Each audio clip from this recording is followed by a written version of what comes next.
ಮುಂದೆ ನನಗೆ ಪರವಾಗಿಲ್ಲ, ಅಲ್ಲಿವರೆಗೂ ಹೋಗೋದು ಹೋಗಿ ಪರವಾಗಿಲ್ಲ ಹೋಗಿ. ತುಂಬ ಖುಷಿ ಇದೆ.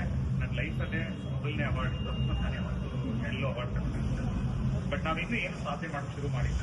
ಬಟ್ ನಮ್ಮ ಐಡಿಯಾಲಜಿ ಬೇಸಿಸ್ ಮೇಲೆ ನಾವು ಪಟ್ಟಂತ ಆ 10 ವರ್ಷದ ಶ್ರಮನ ಅವ್ರು ಅರ್ಥ ಮಾಡ್ಕೊಂಡು ದಿವಾಕರ್ ಮತ್ತು ಮಾರುತಿ ಸರ್ ಪರ್ಸನಲ್ ಆಗಿ ನಮ್ಮನ್ನ ಬಂದು ಭೇಟಿ ಮಾಡಿದ್ರು.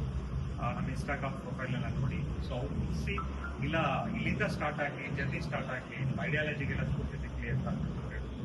ಸೊ ಆ ಥರ ಇನಿಷಿಯಲ್ ಸ್ಟೇಜಲ್ಲಿ ನಮ್ಮನ್ನ ರೆಕಗ್ನೈಸ್ ಮಾಡಿ ನಮ್ಮನ್ನು ಇವತ್ತು ಅಟ್ಲೀಸ್ಟ್ ನೀವು ತಗೊಳ್ಳಿ ನೀವು ಅಂತ ಅಂದ್ಬಿಟ್ಟು ಗೃಹಪತ್ರಿಕೆಯಲ್ಲಿ ತೋರಿಸಿರುವಂಥದ್ದು ತುಂಬ ಸಂತೋಷದ ವಿಷಯ. ತುಂಬಾ ಖುಷಿ ಆಗ್ತಿದೆ.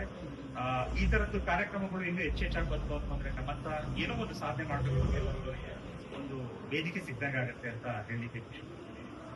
ತುಂಬಾ ಸಂತೋಷ ಆಗ್ತಾ ಇದೆ. ಸೊ ನಮ್ಮ ಗುರಿ ನಾವೇನ್ ಹೇಳಿದೀವಿ ಅದನ್ನೆಲ್ಲ ಎಲ್ಲ ವಿಚಾರದಲ್ಲಿ ಹೇಳಿದೀನಿ. ರೈತ ದೇಶದ ಬೆನ್ನೆಲುಬು ಅಂತ ಹೇಳ್ತಾರೆ. ಇವಾಗ ಆಯಿಲ್ ಬೇಕು, ಇಂಡಿಯಾಗೆ ಆಯಿಲ್ ಹಾಗೆ ನಮ್ಮ ಭೂಮಿನಲ್ಲಿರುವಂತ ಸತ್ವನ ನಾವು ಇಡೀ ಪ್ರಪಂಚಕ್ಕೆ ನಾವು ಸೇಲ್ ಮಾಡ್ತು ಅಂದ್ರೆ ನಮ್ಮ ರಾಜ್ಯ ನಂಬರ್ 1 ಎಕನಾಮಿ ಆಗೋದ್ರಲ್ಲಿ ಸಂಶಯ ಇಲ್ಲ. 2047ನೇ ಇಸ್ವಿಗೆ 22 ವರ್ಷದ ಗುರಿ ಇಟ್ಕೊಂಡು ನಾವು ಕೆಲಸ ಮಾಡ್ತಿದೀವಿ. 13 ಎಂಟಿಟಿ ಮಾಡಿ 44,000 ಜನಕ್ಕೆ ಎಂಪ್ಲಾಯ್ಮೆಂಟ್ ಕೊಡ್ಬೇಕು. ಸೊ ನಿಮ್ಮೆಲ್ಲರ ಪ್ರೋತ್ಸಾಹ ಬೇಕು, ಹಾಗೆ ನಿಮ್ಮ ಪ್ರೋತ್ಸಾಹ ಕೂಡ ಆಯ್ತು.